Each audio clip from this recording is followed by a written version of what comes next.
kabilang yun. Ito siya. Yaan siya. Yaan siya. Dapat ako talaga yan. Tingnan mo, magkamukha ba kami? Diba, magkamukha? Kasi gaya-gaya siya ng mukha. Diba, magkamukha kami? Mag-comment lang kayo. Pag kami magkamukha, pangit siya yung isa. Ano ang babae yan? Yan, dapat pangit yan.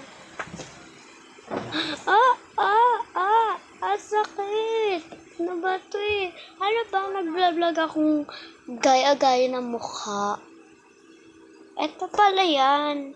Siya yung gaya-gaya ng mukha. Ka-chat ko siya araw-araw kasi chat namimiss niya ako. Akala mo ha? Ipavan ko na yan sa susunod. Sa grade 3.